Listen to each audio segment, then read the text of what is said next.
不开玩笑，美团闪购马上就到，精彩继续。下面1v1的这2位都是大家的熟面孔，马上要进行 PK 的是步惊云和张俊。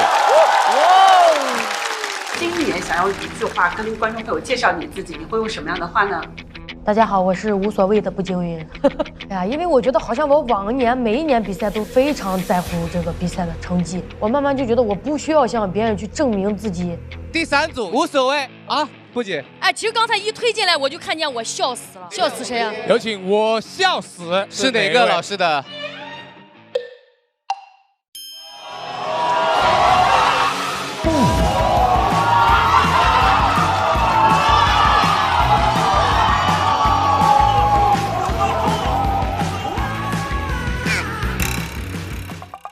非常莫名其妙。但我真的啊，我在抽那个标签的心里的前一秒，心想只要不是张俊，跟谁打都行。我以为你知道那是我，咋可能？我不知道，完全不知道。但我当时心里想完那一刻之后，我抽完之后，我没看见他走过来，我听见大家在起哄，我说不会是张俊吧？我就看见张俊往过走，我以为开玩笑，结果他真一直往我这边走。我说俊，结婚吧。真不是剧本，我现在相信很多综艺都不是剧本。有啊，你看第3年背景音乐起了。4年前第一次打，第一次脱4嘛，我选的张俊嘛。抢麦环节究竟有谁会挑战步惊云？当时说我要选个帅哥，然后选的张俊，我就挑个帅的吧啊，那个张俊。好，第2年张俊选了我。抢麦环节，他说张俊要求，然后我就有一种负，然后我就行，然后选步惊云，然后就1比1平。1比1平。这次是第3次交手。哎，对。我觉得只要你活得足够长，生命总是有些重复的。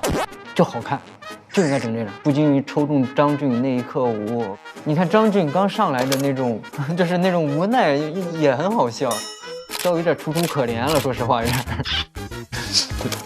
刚刚还在那聊，他说他们2个后台挺尴尬。请展开说一下，像那种不相爱但是要结婚的人在拍结婚照一样。我 crush。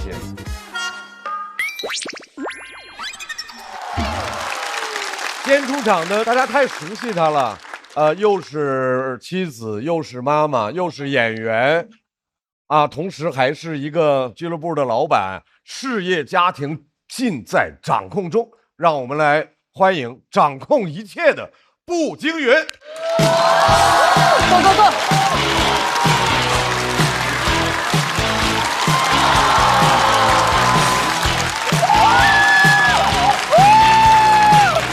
Go！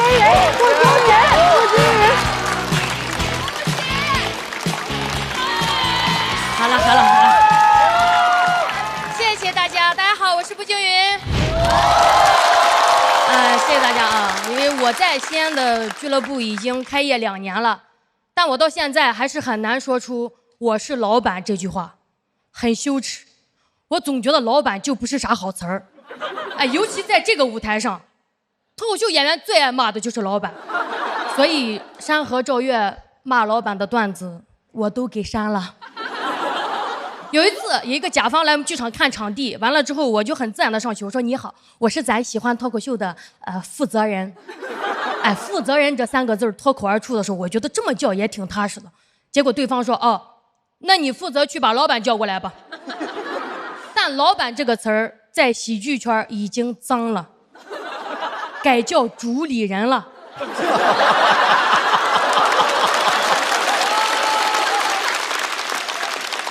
有一天我姥爷在家就看到一个关于我的视频，就听到了，很激动，问我说：“哎，我刚听到你都主什么？你主任了？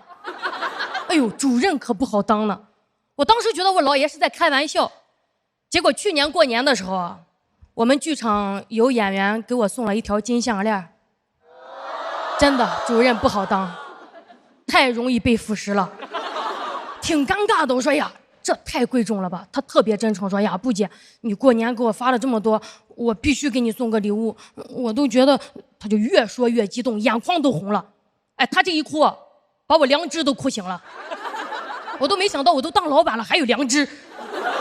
我说呀，不了，他说你拿着，在那来回推脱，最后逼得我实话都出来了。我说哎呀，我挣的比你多得多。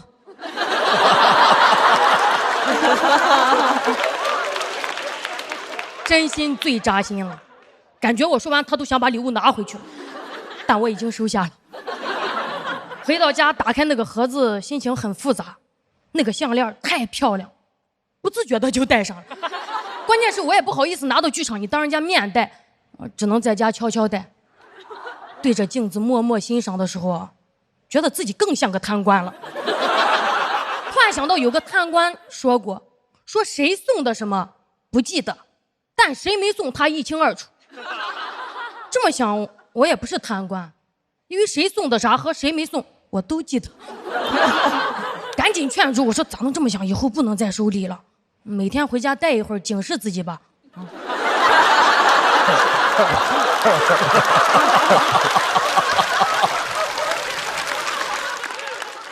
这是第一条，也是最后一条。我们剧场总共就3个人干活，就这有时候意见还不统一呢。我说那咱公平点，大家投票吧。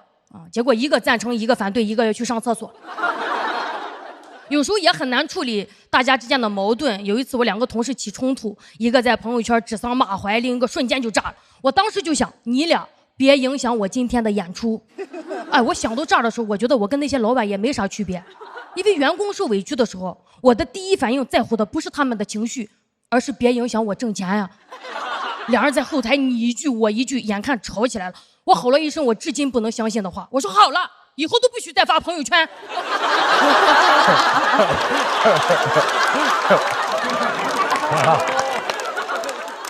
好没逻辑，好神经，好像老板说的话呀，但说出去也收不回了。终于明白为什么老板都爱发火了，4个字：无能狂怒。我以前刚上班的时候，有一个男领导半夜给我发微信，说让我发一张照片给他。我当时想着要证件照嘛，我说你要红色蓝色，结果是黄色。我后来才知道他经常骚扰女下属，真的很恶心。从此以后我工作中特别长心眼了，我就在职场里就非常防着男领导了。但前段时间我们俱乐部演出完了去聚餐，我们剧场有一个非常可爱的小男孩，哎，我那天就跟大家一起开了很多很开心的玩笑。我现在回想，可能就我这么觉得，因为老板都觉得团建很开心呀。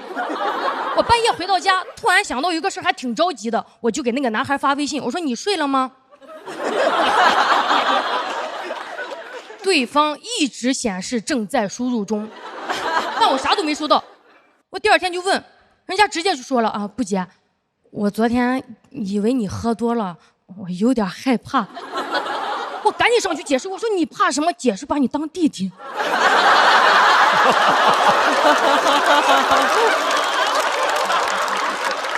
说完以后，感觉他更害怕，但他的回答一下让我觉得，其实职场性骚扰是不分男女的，老板就应该谨言慎行啊。平时嘴上说什么，哎呀，别把我当老板，但在对方眼里，你只要是个上位者，你开过分的玩笑，那就叫骚扰啊。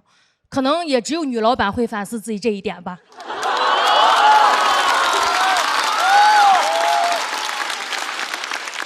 但这2年啊，我被问的一个最多的问题就是你怎么平衡事业和家庭？哇，好老的问题啊！老到我想冲上去掐住他的脖子说好老的问题。哎，这种陷阱问题你指望我怎么回答呀？啊，我建议你去问个别男老板，你是怎么平衡几个家庭啊？因为我觉得家庭跟事业又不在一个次元里，为什么非得是平衡的关系？你怎么不问我不姐，你怎么一边骑车子一边包饺子？这个问题我答不了啊，因为我这个事业没有家庭还忙不开呢。我有时候剧场人多的时候，我女儿会在门口说小心台阶，我老公帮忙拍照检票，我公公每天给我去打扫卫生，什么平不平衡的都给我加入。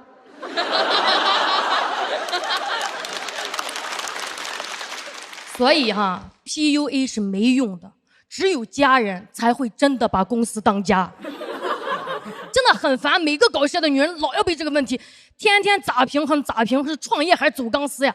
我说放以前我也就忍了，但人当老板以后真的会硬气。有一次我需要一篇报道，他上来又问说，步惊云，你作为老板怎么平衡事业和家庭？我说那您作为媒体怎么平衡流量和真相呀？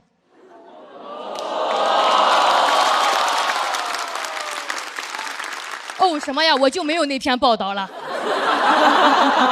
那既然这个问题这么棘手，咱今天欢聚一堂就把这事儿给定了，好不好？以后不许再问了。我觉得啊，以前的女人得做选择，现在的女人关你啥事儿啊？好了，散会，我是步惊云。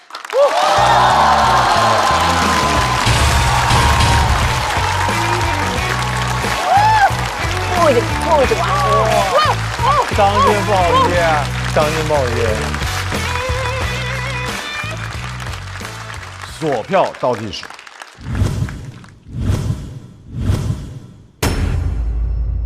再次感谢步惊云的表演，谢谢大家，谢谢大家，谢谢。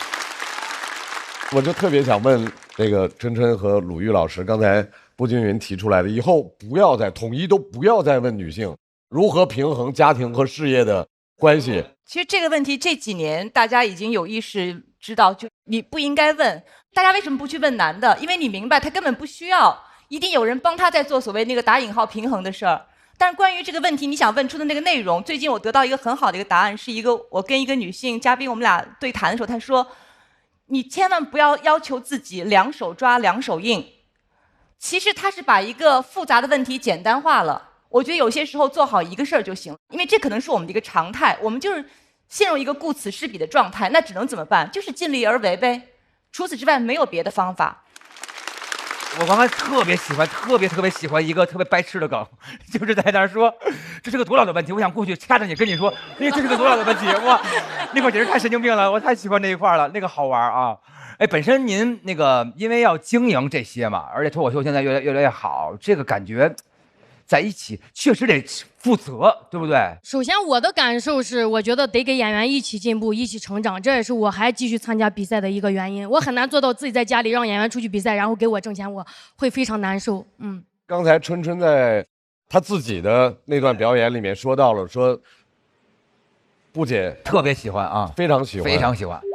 对，因为我其实是从看脱口秀，然后看到布姐的那个演出，但是我在前面的那个脱口秀的时候，我没有那么强烈。我真正的成为他的粉丝是从去年开始的。对，因为我突然在去年看他的演出的时候，我突然觉得，诶，他开挂了，就是这种感受，为他开心啊！哇，谢谢李宇成老师，谢谢。值了，这辈子值了，这辈子值了。感谢步惊云在这个舞台本季带来的第一次演出，在休息区稍微等待。下一位不用多介绍了，已经在后台摩拳擦掌、跃跃欲试，掌声欢迎张俊。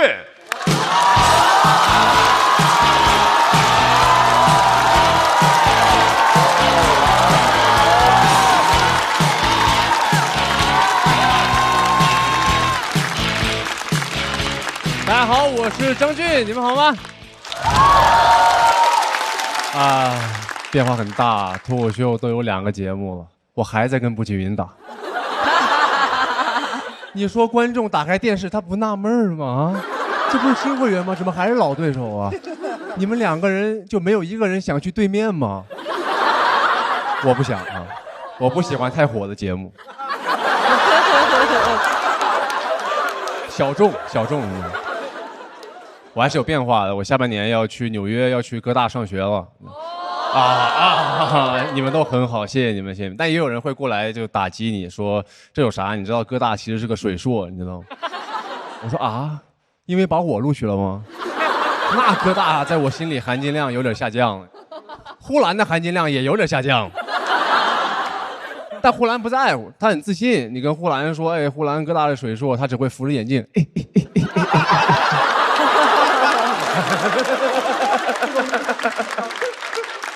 他可能会说哥大是水硕，因为他毕业了。我跟呼兰就像是数学题那2人一样，他给哥大放水，我给哥大注水。我去上学的原因非常简单，因为我对这个世界很好奇，我想去看看世界，就这么简单。很多人都这样。我有一个南非的白人朋友，他问我说：“你那么想去看世界，为什么不直接飞到纽约去旅居？”我说什么？旅居这么白人的词儿？我说因为我是个中国人，我不能纯玩了。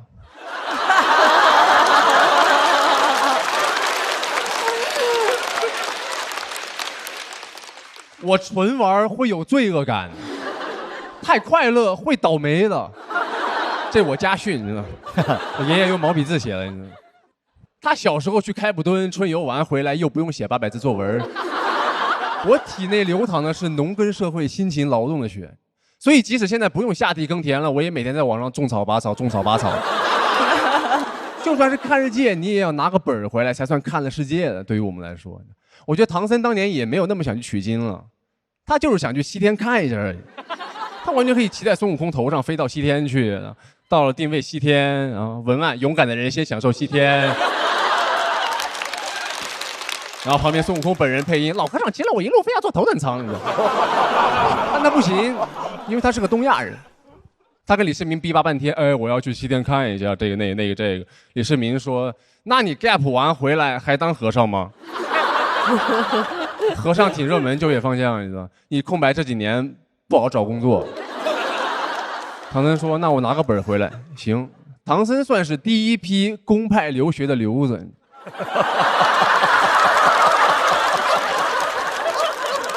我承认这事儿，我不是一个松弛的人。别说你这样不累吗？我不累啊，我一点也不累。你知道什么比较累吗？卷松弛。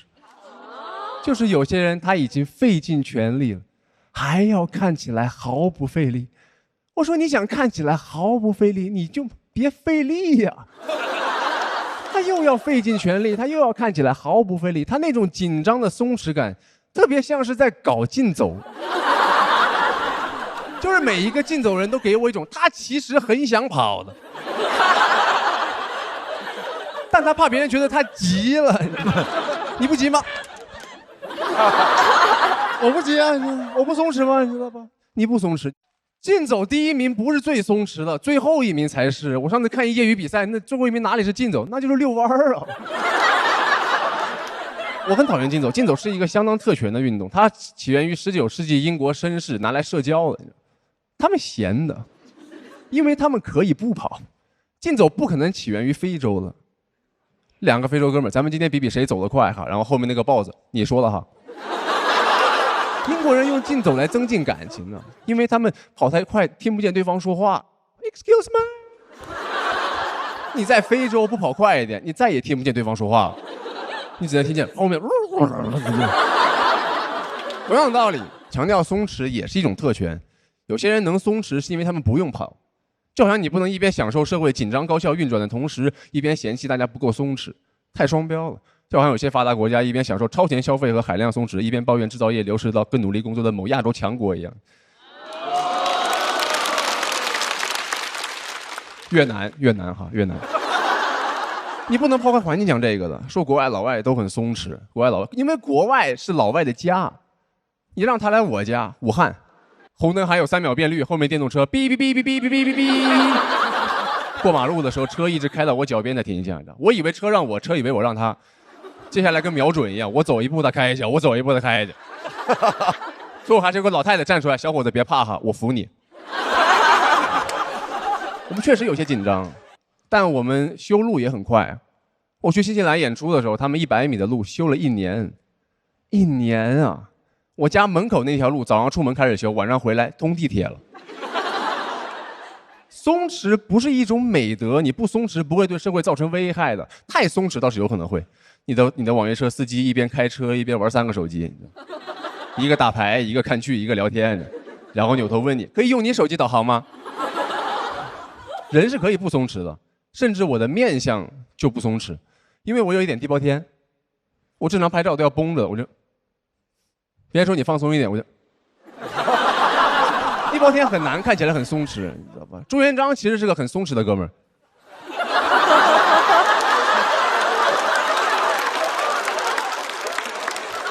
但是因为他有地包天，所以他看起来那个画师要谋杀他的样子，你知道吗？就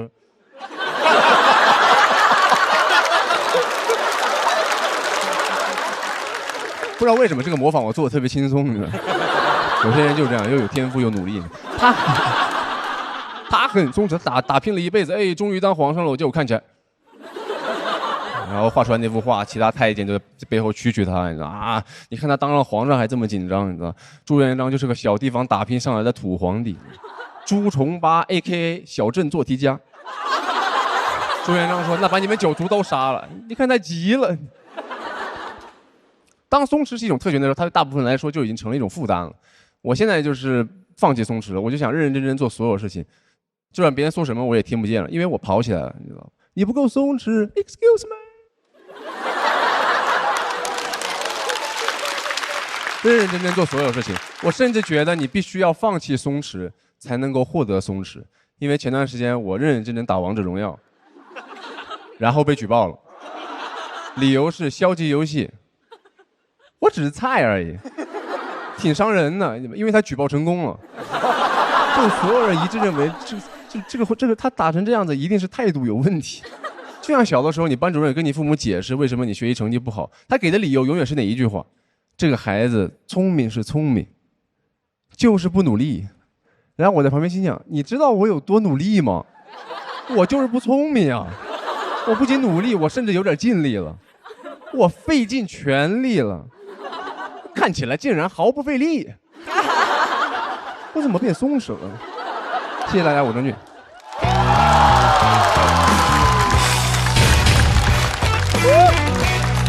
哇，太聪明了！来，张俊的锁票倒计时，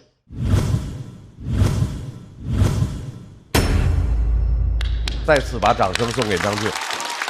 张俊为什么这次会选择拿松弛感这个做题目主要是因为我发现现在很多人大家都很焦虑嘛，然后他想要松弛，然后他会把松弛当成一种手段，但其实松弛是一种结果，就是我觉得你放弃松弛，你就可以获得松弛，就是这样。我为什么没有拍灯啊？就是我没有明白那个点，我觉得有点拧巴，不知道为什么，可能是我脑浊啊，我脑浊，我没有听明白中间这个到底松在哪儿啊？那我给你讲讲，您来，我听听，我可以吗？那当然了，我不知当讲不当讲，希尔，哎，我刮目相看啊。张俊讲这个，我就是说，现在社交网络上大家都在拼命比松弛。很多人大家都在那儿比松弛生活方式啊，穿衣打扮呐、然后摆个 pose 啊，就有一点像是大家拼命的急赤白咧的拼咱俩谁松弛，这事儿本身特别不松弛，演松弛。对，所以他这个切入角度其实很好，尤其他那句话其实是写的非常好的，他说卷松弛，因为松弛是跟卷一点关系都没有的，它非常可笑，所以他这个点找得很刁钻，很有意思，我是有比较强的共鸣的，但是我们很多人就感觉。你肯定行，然后非常优秀，底子好。他不像有些选手，你觉得不行，后来行了。你是从第一天我们就都觉得肯定行，但你这么多年一直在原地踏步，是不是有点太松弛了导致的？总感觉那个作品的打磨度、完整度和用心程度还差一点意思。我觉得这是一种常态，因为不是所有人都能一出来，然后他很快就知道自己问题在哪儿。我觉得你得先保持在这个地方，然后等那个100%的机会来的时候，你才有可能上去嘛。所以我不是想说你不好，是我有点着急。我还跟很多同事朋友说过，张俊是我最看好的潜力选手之一。但我这几年并没有摆烂，我说实话，我并没有摆烂，因为我一直都在线下就是去演出，然后我也在钻这些题材。就是你找这个角度，然后找这些素材的话，我尽量避免去跟网上的所有观点和素材都撞，所以这个东西就你要挖它就很难嘛。其实我觉得还挺有趣的，因为他讲了很多对于文化的、对于族裔的一些性格方面的思考，还有就是关于松弛，我完全赞同他的看法。我觉得松弛不是个优点，它就是个特点。对，谢谢。这其实是慢慢我学习以后才明白，不是每个人都能做到天鹅的。其实我在水下，我在蹬的时候，我做不了像天鹅那样水面之上波澜不惊，所以我觉得还挺好的，我就拍灯了。好嘞，来，我们先把步惊云请到台中。两个人老相仿，有没有这么组合名字呀？张俊、步惊云、张若昀，你们俩。孙书恒给了个叫忍俊不惊，忍俊不惊啊！哦，还没有张若昀好，挺好的，挺好的。我们来看一下步惊云和张俊校友团的分数。步惊云30，张俊20，票数的具体情况是，请看。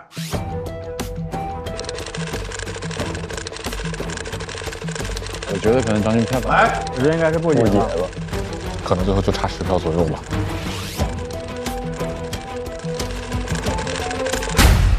哇哦，差不了多少，我只差7票，只差了7票，差这么近，就差这10票，差这10票。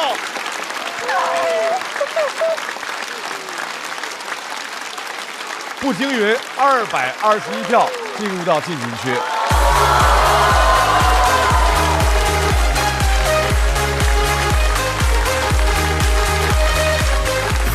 很接近，很接近。张俊进入到待定区。我觉得罗老师他对我的评价是中肯，他可能有点过于中肯，但这不是我的本意。说实话，这也是我能力的问题，我没有强到可以在这么多时候关注到这么多细节。但我也需要为我自己说一句话，我觉得这就是我段子里面所说的那种状态，就是当你费尽全力的时候，然后别人会觉得你压根不在乎这事。我不是一个松弛的人。接下来要 PK 的这组选手，雪冰和菜菜。菜菜，雪冰。首先出场的是新人演员，他非常有特色，他让大家一只手也能打，掌声欢迎雪冰。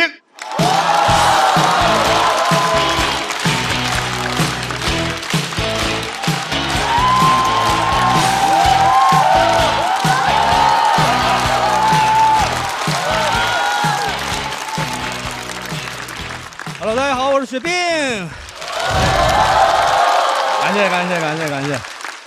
感谢。我先解释一下，这个胳膊呢是小时候一次意外啊，高压电啊，也不用紧张，也不怪你们，放松一点啊，今天没有捐款环节啊。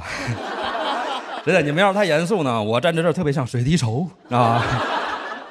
再说了，也不是什么新鲜事儿了，是吧？节目每年不都有几个老弱病残名额吗？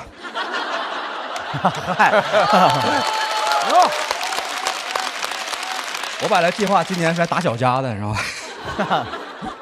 哎呀，今天观众真好，真热情，真的感谢你们。实话讲啊，我以前遇到观众不全是这样。我第一次上台讲脱口秀，印象特别深，真的，那天台下一个笑的都没有。我在台上讲的都快口吐白沫了，那观众看着我真是鸦雀无声，有的人眼里边还泛着泪光。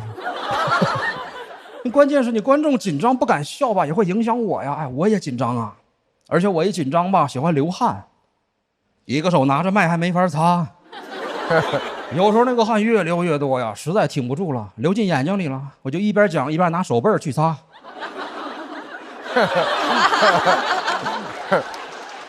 不擦还好，一擦观众更紧张了，说这小子怎么讲一半还哭上了呢？当时还有朋友给我出主意，说上台遇到紧张情况吧，你别慌也别怕，你就想一些小技巧呢，跟观众要掌声。你比如说，你可以在台上带头鼓掌嘛。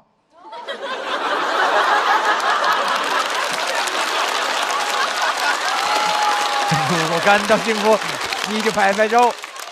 后来那朋友就不要了，听得出来啊，这种朋友一听就是同行，啊，这帮同行怎么说呢？有好奇心，有幽默感，没人性啊。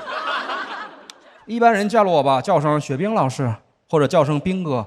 他们见了我，哟，来了，左撇子。我右手还没长出来呢。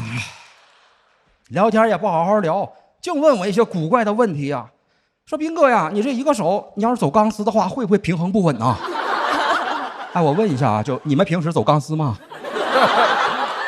你看对吗？我为啥走钢丝是吧？还有人问我说，你要是犯法了，警察怎么给你戴手铐啊？啊？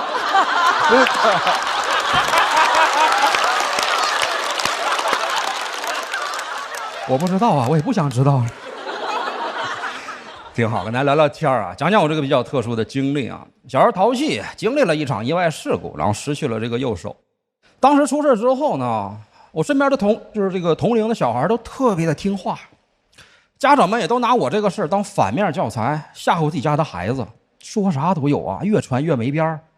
其中啊，我听过一种最离谱的说法，说我呀从小不好好写作业，手让老师给没收了。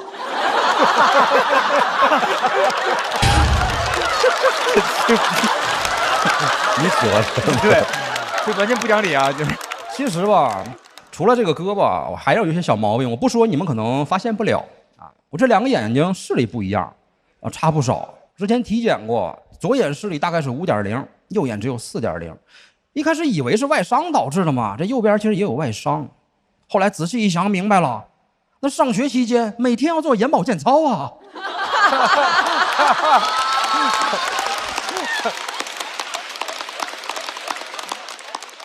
那么多年只做了一只眼睛。再就是出事之后呢，责任方赔了一笔钱，还不少。要不是盈利模式太难复制，那风险太大。再来几回，哥们财务自由了。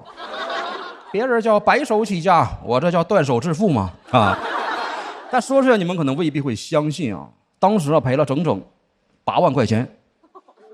你看现在听着像笑话一样啊，当年不算少了。30年前啊，90年，我查过，当年的8万块钱，差不多能在上海买房啊。我爸当时每个月工资才100块钱一个月，8万块钱拿到手，相当于他一次性领了60年工资啊。拿到钱之后，我爸非常激动，说这个钱拿的不容易啊，我儿子拿命换的呀，你下半辈子全指他了，谁也不能动，到现在都没动。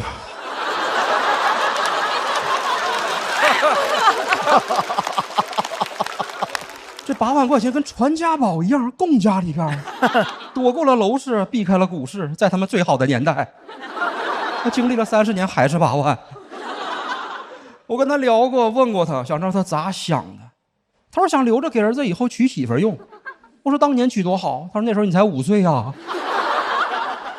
真的，有时候我就想啊，你说当年他要是没把钱藏起来，他真在上海给我买套房，这么多年过去了，怎么也得拆迁个1次2次吧？万一运气好，1套变2套，你说我现在要是坐拥上海2套房，我得啥感觉呀？我感觉我虽然少了一只手，但是多了一双翅膀啊！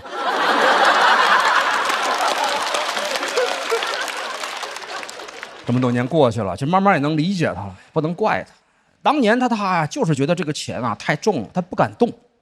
30多年过去了，货币虽然在贬值，但是父爱一直没有缺失啊。你要非说是谁的错吧，我觉得是通货膨胀的错。通货膨胀让前面的不值钱。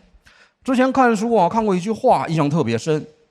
他说市场经济有它自己运行的规律，但是呢，其中总有一只无形的手在宏观调控。我心说不会就是我的手吧？我现在还是单身啊，我倒不太着急，身边有朋友替我着急。他们呢，时不时的跟我炫耀他们的恋爱经历，说斌哥啊，最近又谈恋爱了，这次一见钟情。你不谈恋爱你不知道，当你遇见那个心动的对象那一瞬间，哎呀，特别的刺激，那是一种触电般的感觉。我说我知道啊，那感觉不只是刺激，还伤身体呢，是吧？之前家里还有一个做婚介的亲戚，特别热情，业务能力也强，非要帮我介绍对象。但搞得特别神秘啊，啥也不跟我讲，只说我俩特别般配。然后领来了，见面了，小姑娘真的什么都挺好，就是听不见我说话。我这才反应过来，我说啊，我说你给我介绍的这是个小龙女啊，啊，怪不得说我俩般配，哎，我是杨过呀。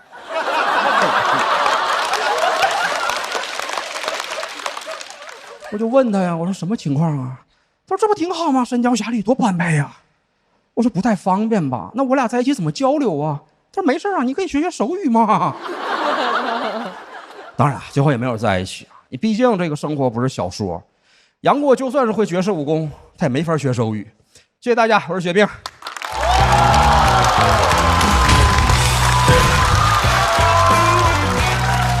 快快！雪冰的锁票倒计时。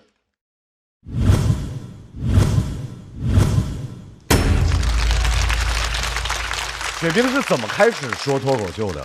说起这个还跟老罗还有缘分啊！我老家是延吉的，就是通过那个当时的锤子手机联系到有一些锤友嘛，我们会组织一些线下的观看发布会的活动，然后认识了锤友群里的群主。他后来组织了一次小型的开放麦，然后他鼓励我去参加，我就这样，然后机缘巧合的就试了一下，觉得还行。到现在正式全制作，我觉得2年吧。牛，非常非常好。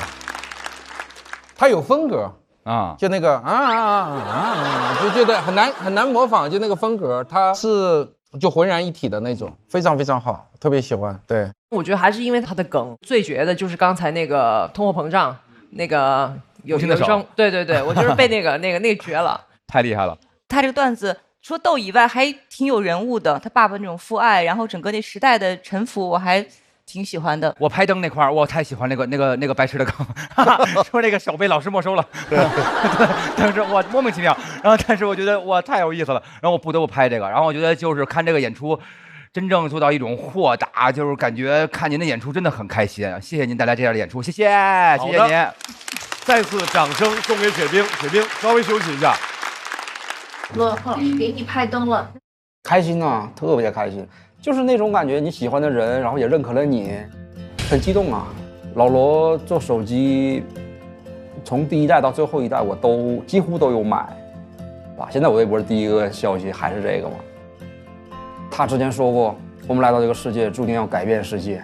每个人来到世间都注定改变世界，没有一个人能够例外。要相信自己能够改变世界，总能做出一点事情来，就是这样。你做好人，你就会让这世界变得更好一点点；你做恶，就让这个世界变得坏一点点。听完之后，我就觉得哇，好有力量，我觉得我很有价值，给我了很大的自信。包括其实讲脱口秀也一样啊，因为喜欢老罗嘛，不自觉的让我能走到今天，发现啊，我跟这个世界是有联系的，我是在这个世界中也很重要的一员嘛，甚至我也有能力去改变世界嘛，都是他的启发，他给的力量。罗哥，感谢你。希望你身体健康，希望你越来越好。要和雪冰进行 PK 的这位选手，大家应该很熟悉。在去年，他聊卫生巾破除月经羞耻，聊寡妇命，反对封建迷信。掌声有请菜菜。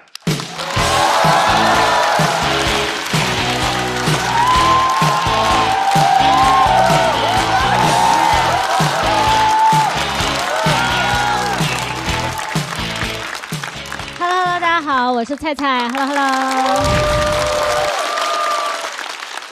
谢谢啊。前段时间回到他老家啊，去参加外公的葬礼，他活到了96岁啊。对对对，挺长寿的，挺长寿的。我希望我们今天在座的所有人啊，都能一起活到死。按我们老家的习俗啊，就我得买头猪来祭奠我外公。我舅舅就觉得我做脱口秀不挣钱嘛，他就选了一头最瘦的。我感觉猪也懵了，他本来以为体脂低能活久一点。其实这个猪原本不是由我来买，原本应该是由我妈来买，但是她20年前也去世了。大家可以呼吸啊，放心，我保证接下来不会再有人去世了。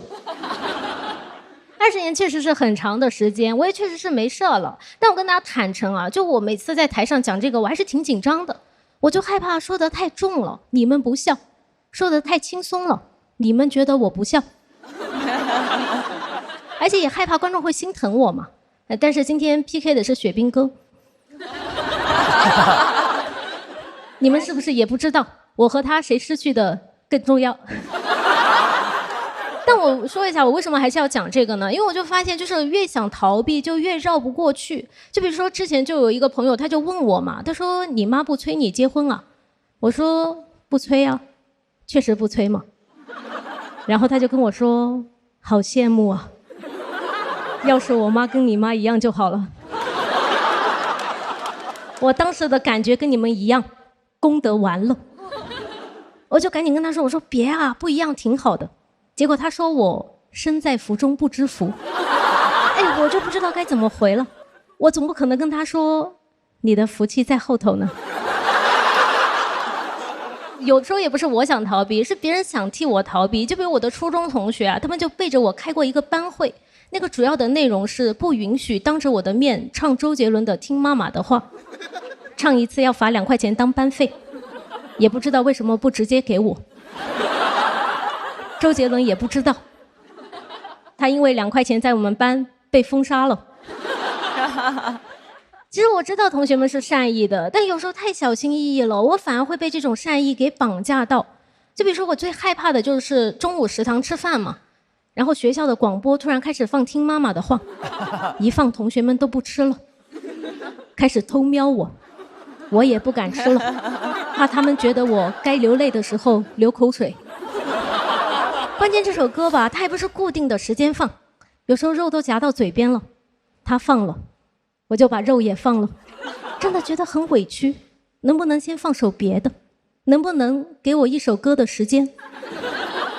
有次菜太辣了嘛，然后就辣到擤鼻涕，音乐响起来了，旁边的同学就默默给我递了张纸，节哀啊，别哭了。我想说，杰伦啊，别唱了。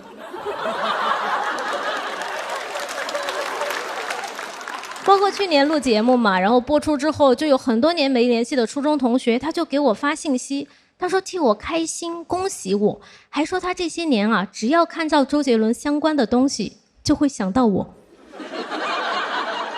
还特别小心翼翼地问我，他说：“哎呀，那你录节目的时候看到那个何广智？”周杰伦啊，最伟大的燕姐，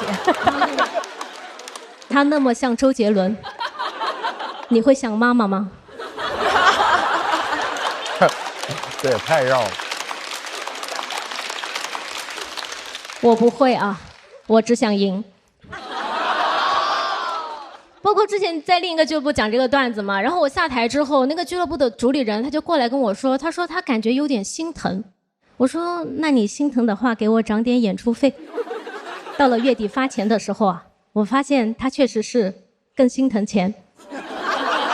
但我知道今天的观众肯定不一样啊，你们肯定比他真诚。如果你们心疼我，可以给我投票。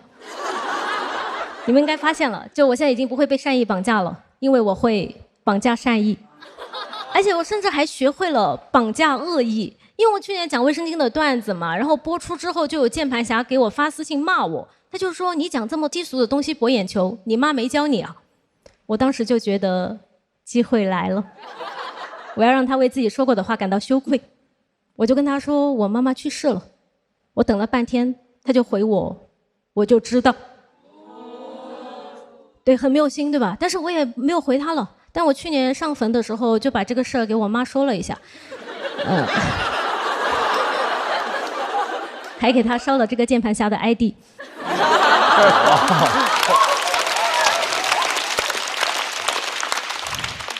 其实很长一段时间我都会避免和我的朋友什么的聊到这个事情，因为我发现每次一聊这个事情的时候，那个气氛就会变得很尴尬。因为每次我一跟我的朋友说我妈妈去世了，然后他们就会跟我说对不起，然后我就不知道该怎么回了。但说到对不起的次数吧，确实是有点多。有一次有一个朋友没有说对不起啊，我就觉得他欠我一个道歉。后面我就实在很好奇嘛，我就问他，我说怎么别人都说对不起，就你不说啊？然后他回我，又不是我干的。哇，他好不是人啊，他是个脱口秀演员，他是 Echo。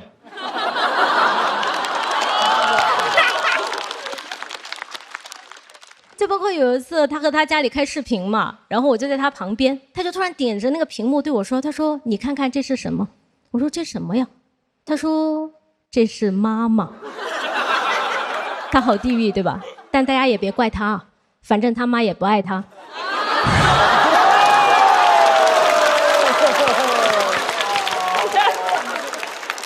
但其实是这样的，我觉得如果你同情一个人，他就只能是感激你，但是我觉得其实可以相互攻击，它是比感激更加亲密的关系。我也特意查过了，像我这样的人格特质呢，它就属于是 INTJ。但其实我最近一直在想啊，就如果聊死亡会让大家这么不舒服，就我可以感受到大家还是挺紧张的。然后我就在想说，我为什么还要讲呢？然后我就想到了我妈妈，因为她就是一个特别喜欢开玩笑的人嘛。我小学的时候特别不会写作文，然后有一次她就非常认真、非常严肃的跟我说，她说我教你写。她说写作文最重要的就是抒情，你就这么写啊，蓝天真他娘的蓝啊，白云真他娘的白。我当时觉得就是我这个小学生嘛，写作文对我来说是全世界最严肃的事情。但是他没有想教我一点什么，他就是单纯的想搞笑一下。然后我就想说，那我今天站在这里，我是不是也可以不表达什么？我就是想像我妈一样搞笑一下，给我妈尽个孝。好，谢谢大家，讲到这里，祝大家开心。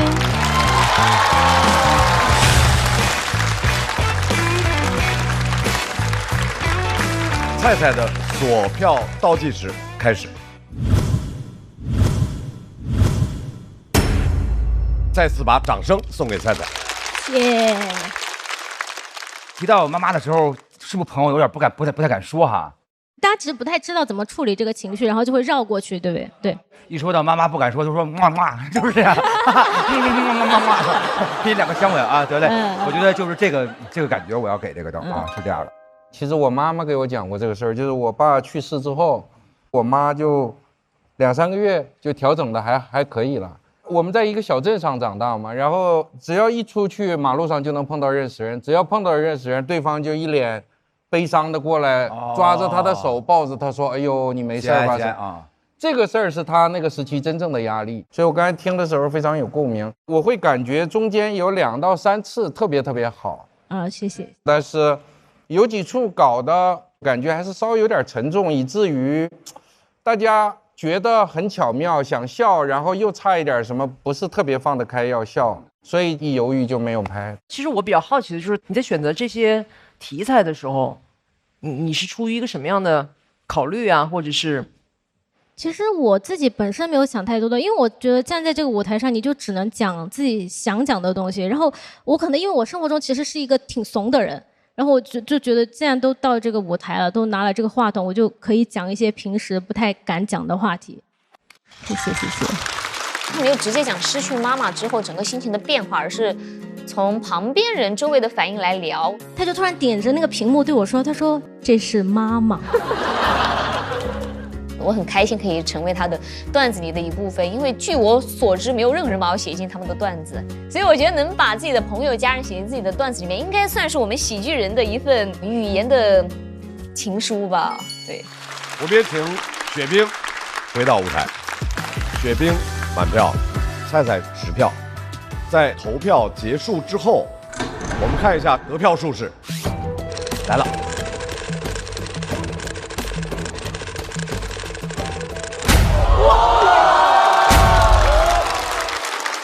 其实不低。其实观众的票差不多。对，菜菜有机会，我觉得有机会耶，有机会。雪冰235，祝贺雪冰进入到晋级区。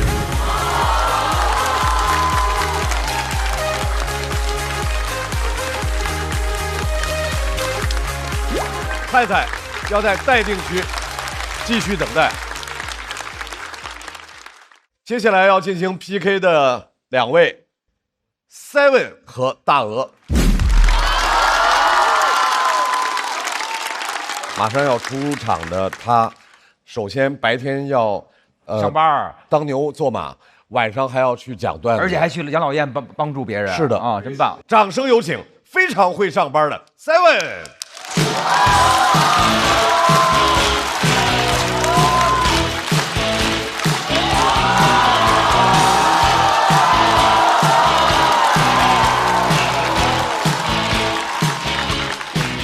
哎，你们好，朋友们，我是 Seven。今年还在坚持着工作，去年边上班边跑去上了节目，副业被发现了，现在在公司失去了自己的真名，我领导现在叫我赛文。去年上了班之后回公司真的很担心，很怕我领导生气，因为怕他觉得我这个不务正业什么的，但是很快就发现自己多虑了。让中年男人开心太容易了，我在节目上给我领导要了个张绍刚老师的签名，我领导特别高兴，但那天更开心的是绍刚老师。邵老师，你俩想抄了他的？我要开灯了啊！我要开灯了！我要开灯了！当我说出那句“张老师，我能要你个签名吗”的时候，张老师的神情似乎想要确认一下。我问的是张雨绮还是大张伟？你们可以看一下，是我去年为数不多的镜头，在第4集上34分22秒那个。张老师那天发现是他自己之后都没有跟我说行，他跟我说的是谢谢。分享一下我自己最近生活里的烦恼。我讨厌人工智能。我不是凭空讨厌，我有立场。我是计算机硕士，我的专业方向是人工智能和机器学习。水硕。我最近经常会在午休时间接到人工智能打来的骚扰电话，感觉自己被自己学的知识背刺，真的很怀念以前还是人打骚扰电话的时候。那个时候起码我骂他，他能听见。现在就算人工智能能听见，一个 AI， 我能怎么骂他？我都没法问候他的家人，对吧？我总不去骂人工智能之父吧？等下次 AI 给我打电话，我说我去你大爷，艾伦图灵。就是这样，现在诈骗电话都开始能用人工智能了。我姥姥前段时间接到了一个诈骗电话，很吓人。电话那边是我的声音，说姥姥你好，我是外孙子，我银行卡被冻结了，你给我转点钱吧。我听了之后很怕我姥姥被骗，我姥姥89岁了，但是我姥姥跟我说你放心，我一下就给她识破了。我说姥儿你是怎么识破的？我姥说因为你没有这么有礼貌。我姥姥就是如此清醒。但是我领导最近跟风 AI 跟风这儿不太正常，他每天刷那种营销号，就那种不会有人不知道可以用 AI 一键生成精美 PPT 吧，然后转发给我，让我用里面的方式生成一下明天的 PPT。怎么会有人信这个？就我都不想用科学的角度来解释，我们能不能一键生成一个 PPT？ 你点开 PPT 还得双击呢，对吧？我领导最近在跟风用一些大语言模型他也用不明白。但是这个不怪他，因为想要充分发挥人工智能模型的性能，需要使用者能说清自己的需求。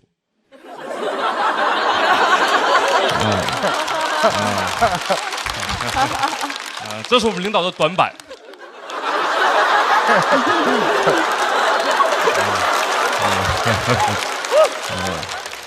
他跟我说大模型不好用，让我过去帮他看一下。我看了一下，他把一堆文件发给那个 AI。然后跟和我说话一样，说来你把这些东西帮我弄一下。他就是这样，我叫他 this 代替型领导，因为他的指令一般就是把这个东西弄成那个样子。人工智能他说不会了，说我很愿意帮助您，但是您没有提出需求，您能说一下需要我做些什么吗？我领导把那个深度思考给点开，说你再好好想一想。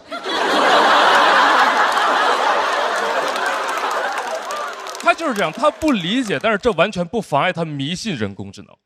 他最近就给我提出了一个新的需求，跟我说网上的人工智能不好用。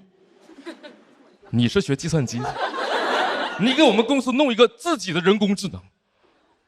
我寻思，要不你再好好想一想呀？就我要是能弄出来，我来这儿啊。就他是管我叫赛文，但是他不能真拿我当奥特曼用啊。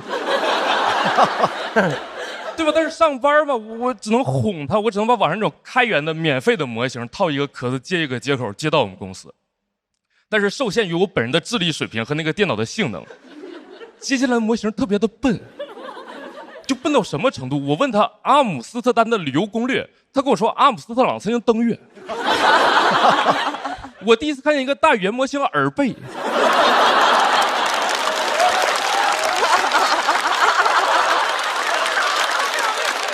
对，就如果这样能替人类工作的话，我姥爷也行。人类都不需要对他进行背调他那个耳朵20多年前就已经背调了。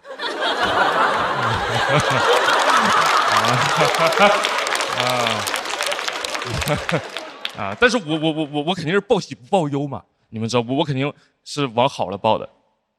他相信了，他真的以为我们有一个很厉害的人工智能模型，他以为我们走起来了。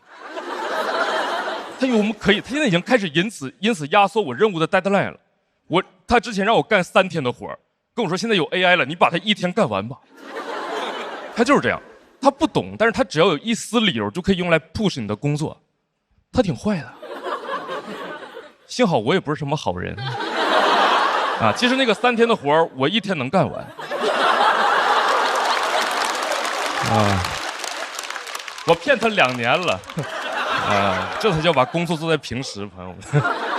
但是基本职业素养我还是有的。那天那个活真的很急，我一个人熬到了凌晨3点，一己之力把活全干完了。人工智能睡得可踏实了。但是第二天早上我把那个活交上去的时候，我领导以为那个活是人工智能干，指着那个我纯人工写成报告赞不绝口，跟我说：“你看，这比你之前自己写的好多了。”我领导现在就属于 AI 梦男这一块的。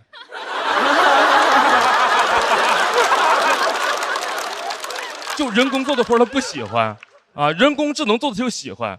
我都想问我们领导，就领导没想到你还是个智性恋呢。现在跟风 AI 的人真的挺多的，我真的觉得现在有点没意思。今年的风口是人工智能，前几年是区块链，是 VR， 是元宇宙，每一个风口都要干。各种风口词语同时出现的时候，我领导来我工位找我，我都不知道他要干啥，我都得问他，领导是哪阵风把您给吹来了？我真的不建议大家什么风都跟。我有一个二大爷，他就是不好好上班，总喜欢搬个椅子下楼去吹风，现在已经中风了。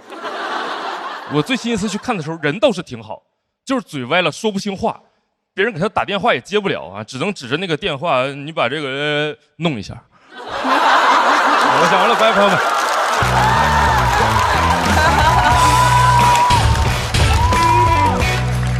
锁票通道开始。再次掌声送给 Seven。哇 ，Seven 我太喜欢了，因为 Seven 从去年演的时候，我就觉得这么好的演员，后来走早了哈。然后离开这个舞台，离开。就重点是在于他那个笑话就感觉钻你。就是那个钻到你这儿的时候，你就感觉大家就开始笑，他不是那有好多就有爆笑的地方，但是有很多那种慢慢的钻你，然后你就越琢磨这个话越损，然后就那个点就特别好玩啊！而且本身真的在做这个 AI 啊，真的是真的。哦，那拿这写不可能拿这写笑话什么之类的吧？我试过啊，我每次写不出稿的时候，我都会很虔诚的请问他，我会加上礼貌的用词。我说你好，那个能帮我写一个我段子的铺垫是这样的，现在我在这个地方缺一个梗，你能告诉我吗？然后他也没告诉过我，但是我每次都会问他，因为就是我其实觉得对创作有的帮助是他可能会说一些废话，但是你一个人写稿子的时候，你好像在跟谁交流。哦，有点心酸呐啊！透露出来没什么朋友，可能是没事，应该的，要不怎么写稿了？然后那个重点是在于，就是我今天看见李宇春老师啊，摇头摇的最来劲的一次，就是刚才你说在耳背的时候啊，人力都不需要对他进行背调啊，他那个耳朵20多年前就已经背调了。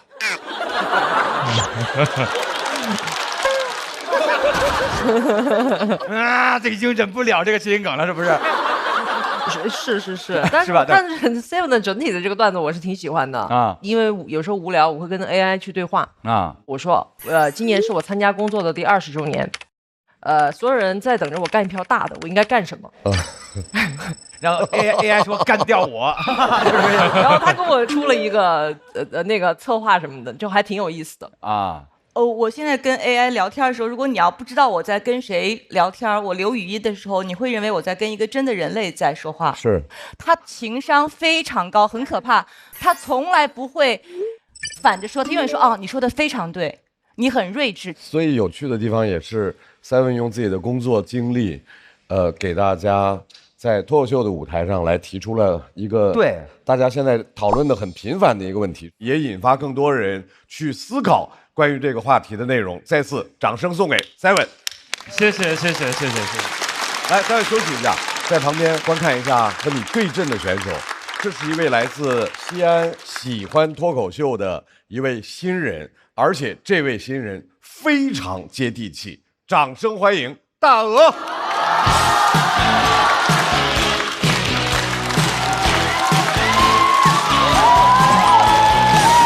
还橘子呢，他那个橘子。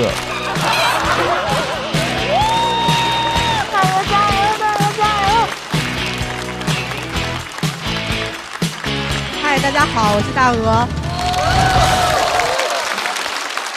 我是一个农学生，介绍一下我自己，就是农民的孩子，终于考上了研究生。开始研究怎么当个农民。好多人都说，农民的孩子考上了大学，那就是鲤鱼跃龙门了。可我是个甘肃人，我呢不分。回头一看，跃进农学的大门了。里面不仅坐着我爸，里面还坐着我爷。感觉我才是真正农的传人。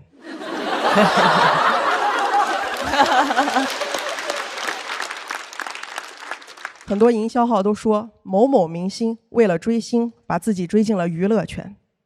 我的偶像袁隆平，我现在也把自己追进了农学圈。我的偶像研究粮食，我研究瓜果蔬菜。我往这儿一站，谁能有我更懂饭圈？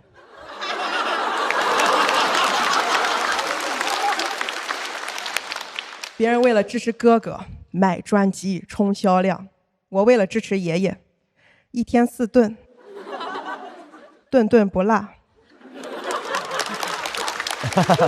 你想羞涩了还？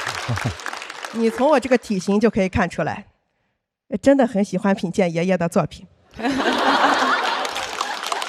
前段时间还有朋友给我推荐了一个综艺，叫《种地吧少年》，我也去看了。看完之后都不想拆穿大家，你们真的喜欢看种地啊？我一个种地的都喜欢看少年。刚开始少年们种的手忙脚乱的，还有粉丝在那心疼弟弟，我在那心疼地，急得我想上去帮他们。到时候这节目直接改名儿，就叫我来吧少年。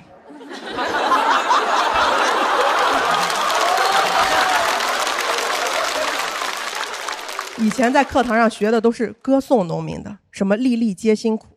出了教室，听到的都是你不好好读书，以后只能回家种地。农民好矛盾呀。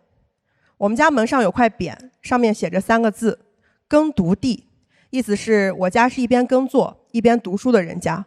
矛盾在我家挺对立统一的。小时候想好好种地，读书走出去看看世界，现在想走出去读书，也看了看世界，想帮农民更轻松的种地。谢谢大家，我是大鹅。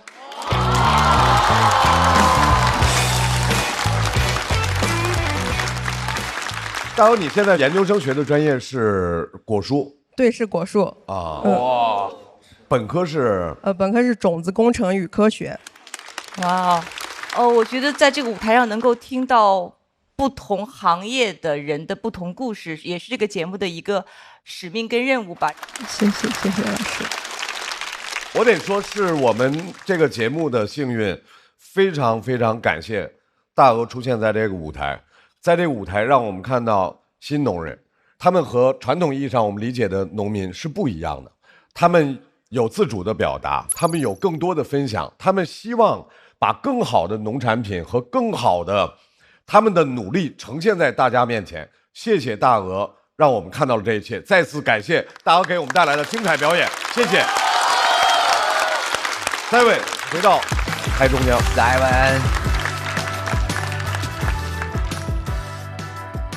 来看一下场上观众给出来的票数是。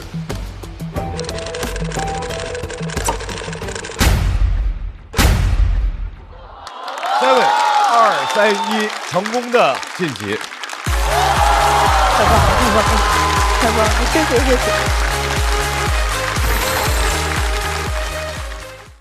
马上要对战的是小雪和漫才兄弟。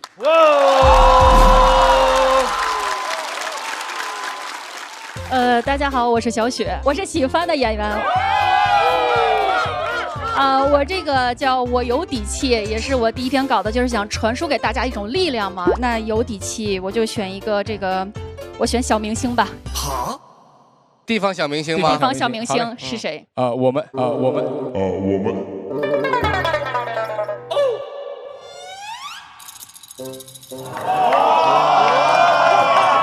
我们也配对成功了啊！我们逃离了1v1v 的这个残忍的环境。就是当抽完这个签儿的时候，很多的人过来，全都是安慰我，就大家那个眼神都是不一样的，就都是，哎，学姐，就是每个人都这么说。接下来说的话都是学姐没事儿，学姐没事儿。我说怎么没事儿啊？他说就是你演完这轮就没你什么事儿了。因为地方的小明星嘛。对啊，没想到他们这么谦卑，是吧？没想到这么谦卑，是这种小明星，是全中国的小明星。是我知道所有人中唯一知道我必输但我不丢人的人，我觉得。这屋里没有上班的吧？他们不行，他们不行，常态高。小雪姐最不怕小孩了，小雪姐家里2个小孩，小雪姐打的就是小孩，整吧那就。首先出场的这位呢，他一方面要处理一地鸡毛的事情，然后做妻子做母亲；另外一方面更重要的是，他又希望做能够享受生活的、快乐追逐自我的那个自己。掌声欢迎小雪。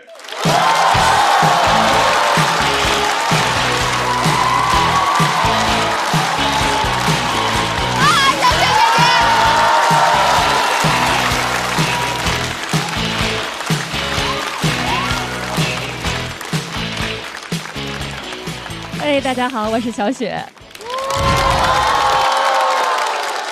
能看得出来我也是孩子的妈妈了吗？哦，谢谢，我是2个孩子的妈妈了。人可以愚蠢2次，但是没有想到很快就愚蠢了第3次。我抽签抽到了漫才兄弟，这真是弟弟杀我。但我觉得已然这样了嘛，那就放开了讲嘛，是不是？你这个舞台上，你不同身份的中年姐姐，也可以发表自己的声音，对不对？对。我已经结婚7年了啊，今年正好是我们2人的头7。我是北京人啊，老北京姐姐，但是我老公他是南方人，苏州的。对，南北方大融合，他是那个到北京工作，我们通过相亲给认识到一起去的，而且我们很般配。就是属于大家眼中那种最萌身高差，我的身高是1.70米，他的身高正好是1.58米，这是真事儿。就我跟他在一起都有那种当白雪公主的感觉。但是前2天呢，我们的婚姻出现了一点小小的波澜。我呀在家无意中瞄了我老公手机一眼，正好从他的手机上啊下拉了一个微信对话框，是个可爱的卡通头像，而且对话内容就2个字：哥哥。就你们这个姐夫，50多岁的老男人了，都快秃头了，什么哥哥，玉帝哥哥啊！但是我们这么多年的感情呢，还是非常的稳定啊，就是一直保持着那种分房睡啊，因为我带着2个孩子嘛，但是不影响我们在客厅见面呢，能简单的打个招呼。每次我在客厅见着他，我都会很开心。我说哟，您回来了。他看见我也很礼貌，他说哟，您忙着呢。他看见孩子更开心了，说哟，都长这么大了。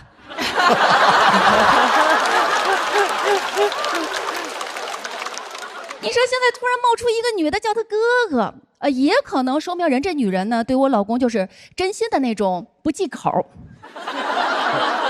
但瞎猜啊，也未必是女的。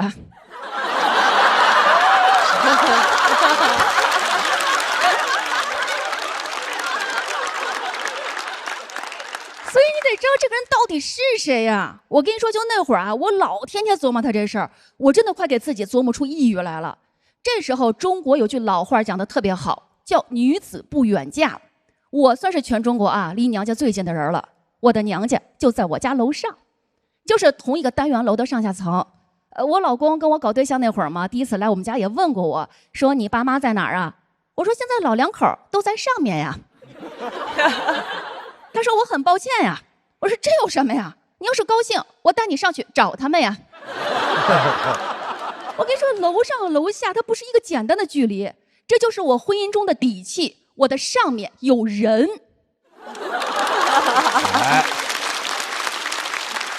我直接上去找我爸妈去了，我就跟他说，我说我想看我老公手机。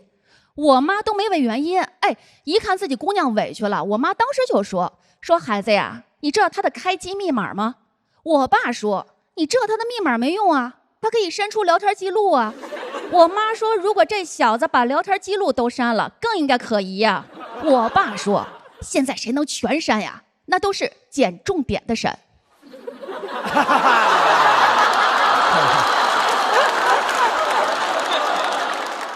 我妈说：“孩子，你先下去，妈处理点家事儿。”我说：“我现在最大的问题就是什么呀？我老公老攥着手机，我没有机会下手啊。”我妈说：“孩子，你没有找对时机，夜里2点半，2点半是这个人睡觉最死的时候，那会儿他的手机你随便看。”我说：“我这太吓人了，是不是？你想3更半夜的在一黑屋子里，我静静站在一个人边上，假如我老公突然睁眼了看见我，你说我说什么？我怎么说？我说晚安，马卡巴卡。”就在我最无助的时候，我爸妈的一句话真的让我体会到什么叫做家人。他们就说孩子，要不然我们陪你吧。就这句陪伴，真的就是我最强大的后盾。哪怕我看我老公手机时他突然睁眼了，我都不再畏惧，就大大方方说嘛，是我们集体要看的。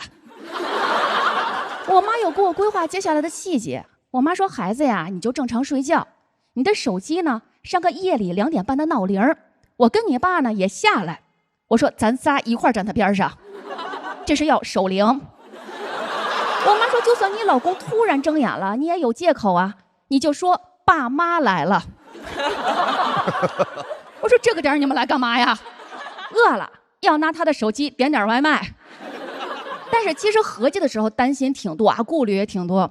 我跟你们说，真经历完那个晚上啊，咱们别的不说，我首先学会一个人类的冷知识，就是咱们正常睡觉啊，都正常睡觉，夜里2点半真的是这个人睡得最死的时候。你们知道能死到什么程度吗？我就跟你们这么说吧，就那天晚上夜里2点半，是我隔壁屋的老公将我给推醒的。他说我手机的铃声太吵了。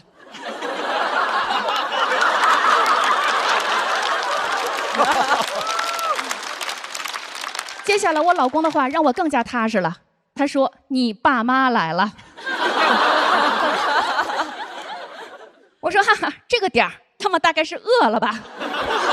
就这样午夜丑时，我们一家4口团圆了，我们围坐在一起默不作声。我老公都小声的问我，他说在你们北方这一天是不是有什么习俗啊？我们更加沉默了，我老公都慌了，他问我爸，他说爸呀，有什么我们能帮到你们的吗？我爸说你睡吧，你睡了就能帮到我们了。我老公在我们3个人的死亡凝视下僵硬走回他的屋子。其实他关上房门那一刻，其实我有点后悔了。我就跟我爸妈说，我说其实咱没必要非偷偷摸摸看人手机，对不对？刚才这么多人也在，完全就可以直接大大方方的弄死他。我妈说孩子不行啊，这个小区都是监控啊。我爸补充道，有那么几个道是可以避开监控的。爸爸为什么这么懂？但是父母关心则乱啊！我跟你说，我这个人还是比较理性的，而且我也憋不住了。第2天我就直接问他了。我老公承认了，那个真的是个女的，但人家是个卖保险的，人身意外险啊，人身意外险。我老公没兴趣都删了，但是经历完那个晚上啊，他又给加回来了。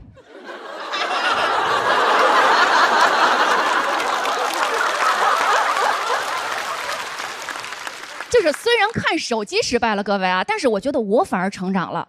我就那会儿老觉得，就为什么我老活着累啊？就是我老惦记别人，就本来没什么大事，我老自个儿内耗。其实我懂得，就是你自己内耗了，就是联合外人一起来欺负你自己。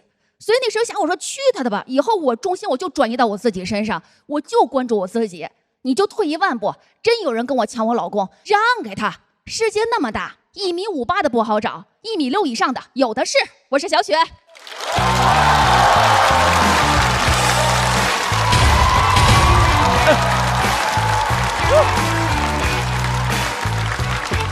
来，各位，锁票倒计时。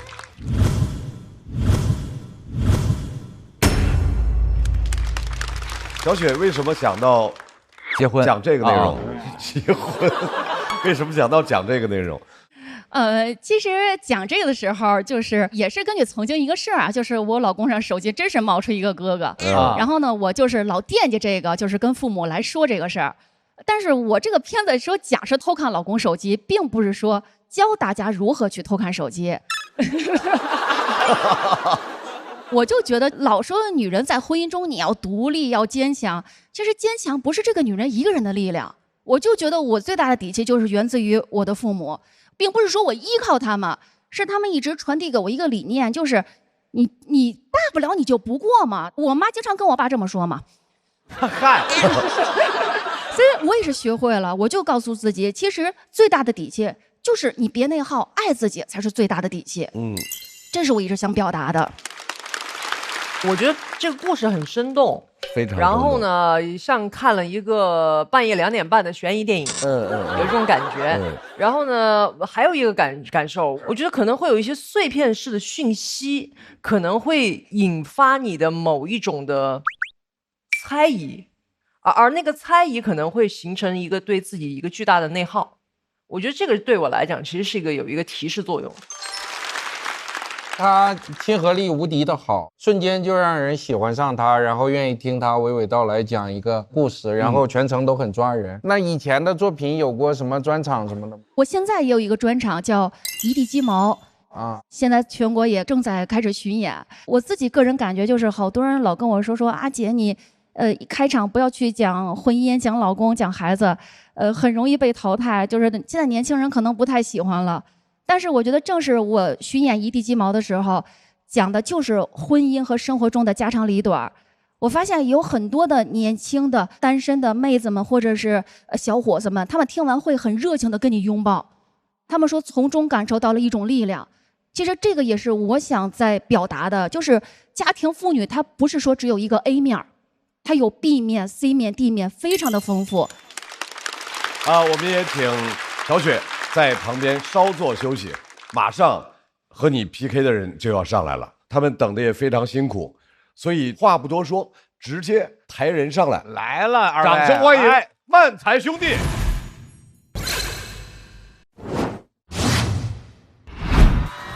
恭喜漫才兄弟成为脱口秀和他的朋友们年度总冠军。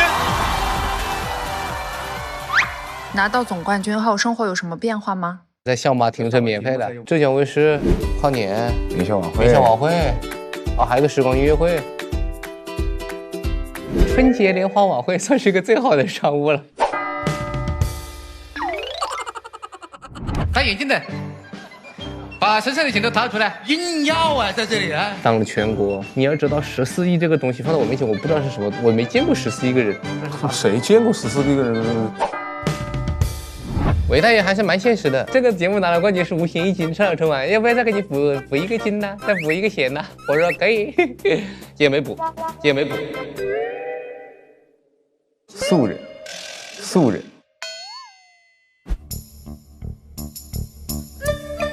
这个是没辣椒的，好的，这个是有辣椒的。不是吗？不是。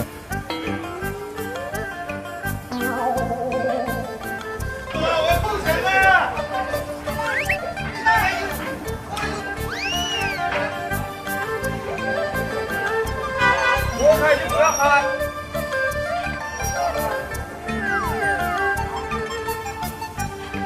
你给搞2个这个吧，旁边有个头头。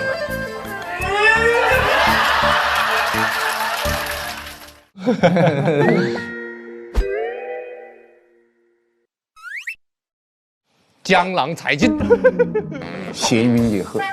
有没有想过，万一淘汰了怎么办？淘汰就说明自己的能力不够呗，就是再去春晚上面磨练几年，再过来呗。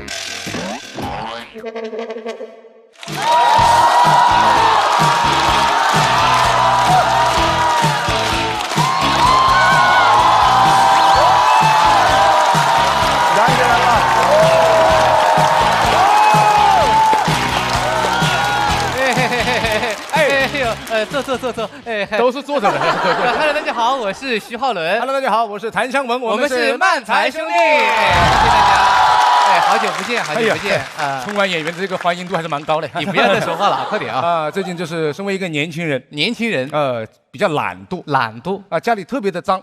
那很正常啊！看到网上很流行的一个东西叫做家政服务一条龙的服务，给你家里搞得干干净净的，比较方便。我从来没有喊过想模拟一下这个场景，我们试一下，我们来还原一次。家里太乱了啊！在哪里都找了半天人嘞啊！留个地址给我不行？要不打个电话来，哥哥啊？打电话好。喂喂，你那里有包厢不？订 KTV 啊，在这里啊，找地方的嘞啊。那你要留个地址给我噻，你在哪里呢？13楼啊。哦，13楼。出电梯右拐第一个这个门是吗？啊，对。那我好像看到了，看到了是吧？等一下啊，到了没有？我看看怎么进来啊。马上啊！你不要当着我的面跳数好不好啊？我还在家里呢，我开门就可以了嘛。那你开门不？该鸡的。哦，来了，不好意思，没关系。来晚了。来，里面坐，没事，喝点水吧。下次。这次啊。下次啊，你知道你过来干什么的吧？哦，可以帮我点首周杰伦的《稻香》吗？还是 KTV 是为什么呢？过来搞卫生的。哦，搞卫生是吧？那开始之前我还是给你介绍一下啊。介绍我们这是个套餐服务哦，不光有搞卫生，还有这个收纳啊，很火。收纳不是说把你的家变得多大，而是合理的利用你的空间。好吧，你也需要配合我一下，看哪些是该丢的、该要的，跟我说一声。那没问题。电视机还要不？电视机肯定要了，大哥。你收废品来了，在这里啊，你收点垃圾走嘛。哦，垃圾先给你收走了。对。好了，矿泉水瓶给你丢掉了啊，丢掉没用。垃圾袋给你丢掉了啊，太脏了。快递盒也给你丢掉了啊，丢。哦，还有这个08年 NBA 詹姆斯亲民球衣给你丢掉了。这个听名字就不能丢，晓得吧？啊，这个不能丢，肯定不能丢啊。那再来一次啊！你倒出来干什么了？啊，瓶子给你丢掉了啊，丢掉。快递盒丢掉了啊，塑料袋给你丢掉了啊。可以。还有这个08年 NBA 詹姆斯亲民球衣，我就收下了啊。收下了啊！你是收纳不是笑纳啊！我跟你说啊，放回去。干什么了？真的是。那你这里不用搞卫生，蛮干净的。主要搞的不是这里，哪里脏了？哎，洗手间。哦，洗手间是吧？对。你带我去看一眼。你看吧。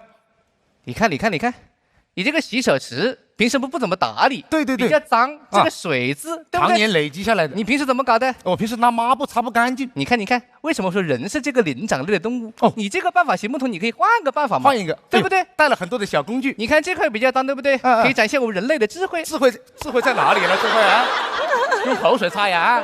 我看这个屋子顽不顽强？这本来没那么顽强的，晓得吧？你不要着急，你又有小秘方嘛？你是不要着急嘛？啊，一勺洗洁精，小米醋，小苏打，塔 Q 是什么东西了啊？调酒来了，在这里啊，往里面加什么龙舌兰了啊？你懂什么了？高浓度的酒精可以做到除污去垢的效果。哦，只要这个比例调得对，就搞得干净，晓得不？还是喝了来，在这里啊。我是看这个搞卫生的，你不要着急嘛，你先把它撒上去，溶解个3到5秒左右，起泡泡了。你等它起泡泡的时候，拿出我们的抹布这么一擦，哎呦，是吧？干净了，是不是水渍不见了？不见了，那水龙头也不见了。那为什么呢？你把我水龙头溶解掉了是吧？在这里啊，你就说搞得干不干净？干净还是干净，晓得吧？哦，还有这个马桶要搞。你看这个马桶就很难搞干净了。对，清水洗洁精很难搞得掉，搞不干净也是常年累积的啊。你们一般拿什么搞呢？你家里有可乐没有？哦，可乐好搞，可乐好喝。让你说呀，我不知道可乐好喝，几十年的老品牌了。你懂什么了啊？用可乐洗完会留下一股淡淡的柠檬清香。专业，洗自己身上啊？谁要闻你身上的淡淡柠檬清香了，大哥呀？我不是想冲厕所哦，冲厕所哦。真的是，你自己试下看有没有效果嘛？对，还真是干净了啊，是吧？专业的人干专业的事情，看见没？还是这不错。哎呦，干嘛鬼上身啊？你在这里啊？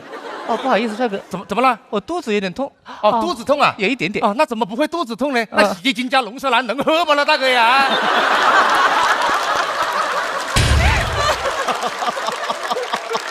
肚子痛，来上厕所，快！哎，谢谢，我晓得你是好人嘞。但是我们公司有明文规定，什么不能在顾客的卫生间里面上厕所，还蛮有原则。你的卧室在哪里啊？你准备干什么呀？你把我叫你当什么啊？没有，我是说我可以先忍一忍，等先弄完以后我再上厕所。我是有这个时效的。可以。卧室带我去看一眼。这边，这个是卧室是吧？对。蛮脏啊，真的不能上厕所？真的不可以上厕所啊！好，那我就开始搞工作了啊！都收掉是吧？都收掉。这个是你跟你女朋友的照片不？不，前女友。哦，不好意思啊。没事，我没有想到你是喊我过来啊？对，就是我不知道怎么处理他的这些闲置物品。哦，上转转不？上什么转了，在这里啊？又不是差钱在这里啊？我不知道怎么处理这些回忆。我明白，我懂了。谈恋爱了，对，每个人都有自己忘不了的蓝月亮了，白月光啊。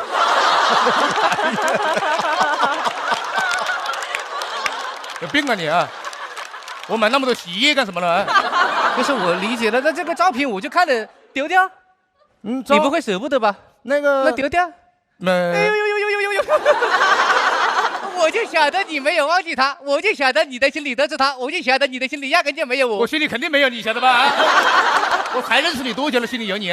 不是我，这个照片哦，我懂，就是想留不想留了。你告诉你个好办法，什么？电视剧看过没有？看过。拿把剪刀给我，小妙招啊！哦，对，这是给你剪了个刘海。修什么刘海了，在这里啊？神经病啊，你这！不应该把人剪开吗？他是把人剪开了啊！对，太急了，来留一半啊！把脑袋跟身体剪开有什么用啦？照片没用了，丢了啊！那就好了，就是清除回忆了啊！对，跟他有关的都不要是吧？不要了。这个手表是他送我的，那我就拿走了啊！拿走干什么啊？又在这里笑纳是吧？在这里啊！你放过去这个手表，你自己说要断舍离。手表我喜欢，我也喜欢了。你喜欢有什么用了啊？你喜欢是我的东西的。好了，这个不要了。你还买得起钻戒啊？你这个钻戒是当时准备求婚，我晓得。然后后面吵架，牌子货啊，对，限量款的啊，是，一个人只能订10次。我搞批发呀，我在这里啊，我婚姻生活蛮不幸福的，知道吧？每个人只能订1枚的，知道吧？放那。这个你都不能拿走是吧？不动了。帅哥，你要这么搞，我就不想搞卫生了。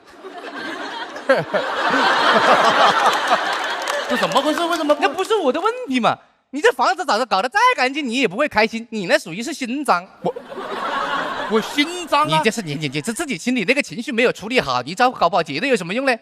不是跟你说，你这种情况我真的是见的太多了。见得多吗？你头2天我也见到一个，也是说什么情侣要分手的，上午说把东西搬走，晚上又给他搬回来，2个人和好了，好麻烦。还有头1天说什么把东西烧掉，结果下午跟他去买了个一模一样的也搬回来了，也是和好了。还有什么分手要跟我谈恋爱的？那凭什么呢啊？你魅力蛮大，也跟你谈恋爱啊？我的意思就是说，你这种情况找我没有用，你不如处理好自己的情绪，你去找他去算了。我怎么找他嘛？啊，所有的联系方式都已经删完了，这个人已经从我的世界里面消失了，知道吧？话不要说的那么绝对，别给自己留遗憾。你要不开门看看门口站的是谁呢？别搞了，你这人生只有一次。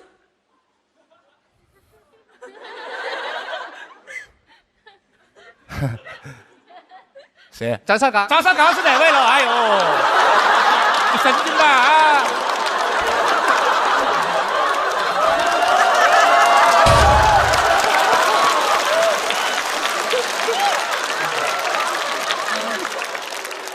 你放个主持人放我家门口干什么了？你啊！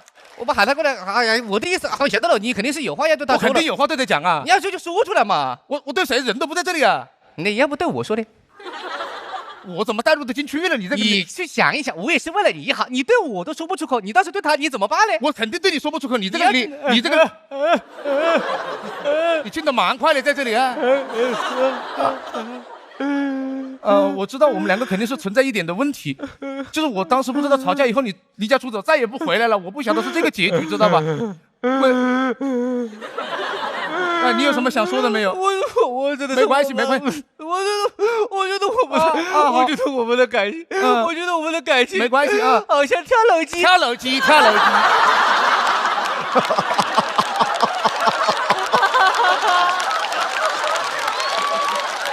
你是单纯的想唱 K 不了，在这里。我的意思就是说，我觉得你说的很好，但我觉得分开也是一个不错的选择。好，你可不可以放过我，让我离开这里？但是我就是有一个，我想离开之前拿过一些属于我自己的东西。你目的蛮明确的，在这里啊。我不是，我跟你在一起这么久，我爱你那么深沉，我跟你在一起这么久，那是我的青春，那是我的回忆，我不想把它留在这个房子里。我把它把表拿走，把表拿走吧。拿走。还有那个钻戒不可以啊。我知道那是你给我买的，那是量身定做，那是我的指纹，我不想它出现在别的女人手上。你把它给拿走。还有那个08年的詹姆斯还记得呀？你要的蛮多在这里。对不起，我可能控制不了我自己。没关系，我不想看到我狼狈的样子。没事，你转过去，别看我狼狈的样子。可以看，没关系嘛。哎呀，不要在这里上厕所呀！哎呀！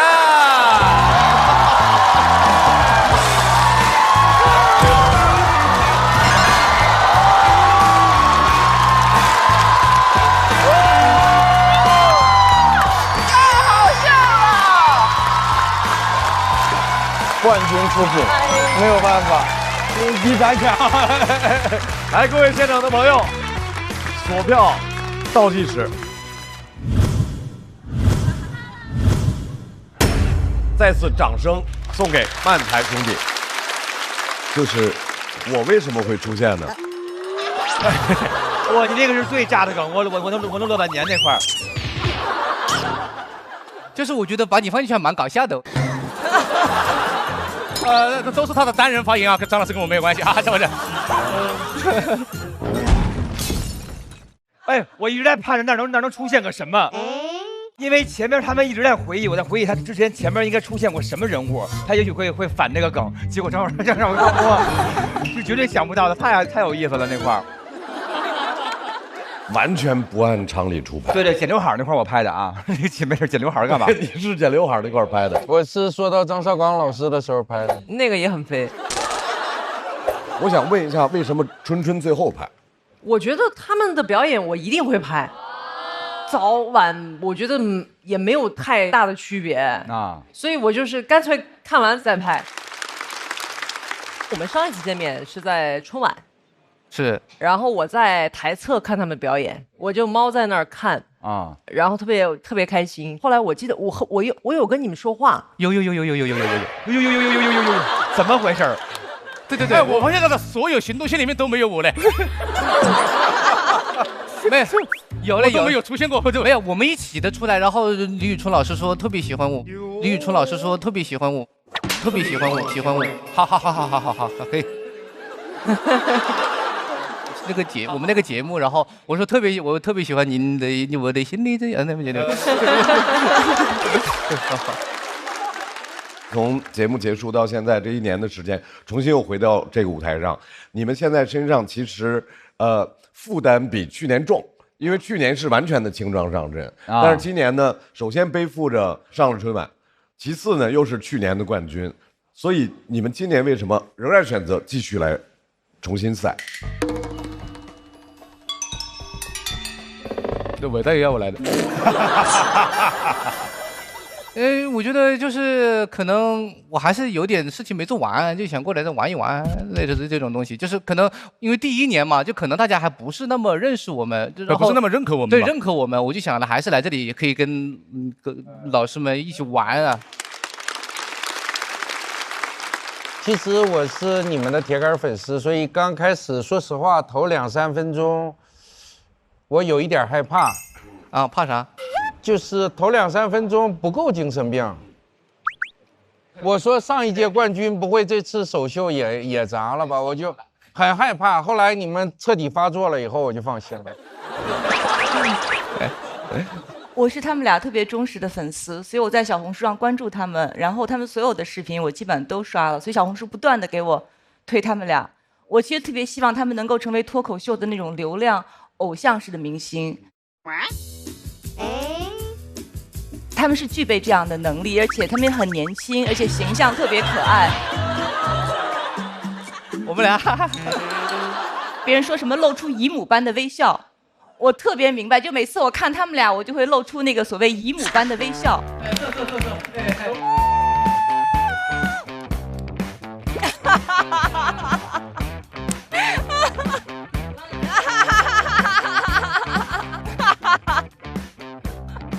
控制不了。现在他们已经是上半场的最后一组选手，仍然能够用这种方法炸场。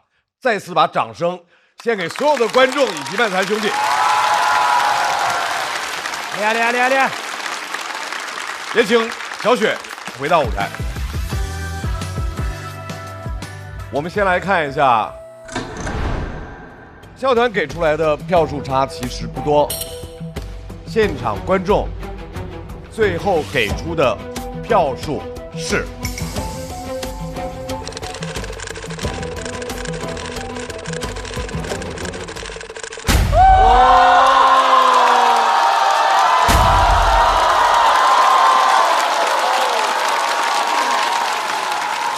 好厉害！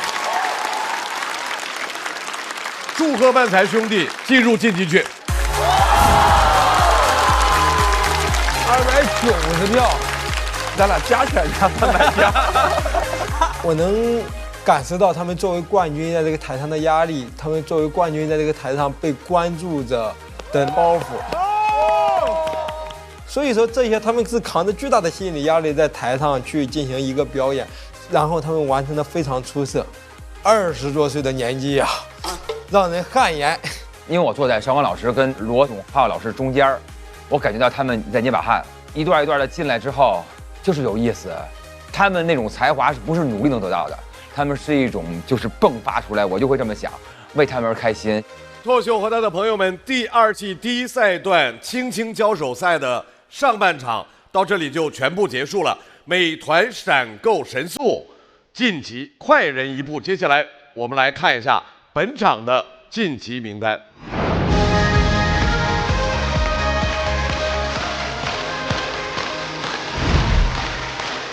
再次恭喜目前全部晋级的演员，希望观众朋友通过他们的表演，也可以找到自己和生活交手的方式。想来现场体验线下脱口秀演出的快乐吗？各位，超多的演出等您来看。第1轮脱友全国巡演即将开始，关注你喜爱的演员，并许愿想看的城市，朋友们就有可能来到你的身边。比赛仍然在继续，下周同一时间，欢迎大家继续关注，更多的精彩就在脱口秀的舞台。感谢各位，下周见。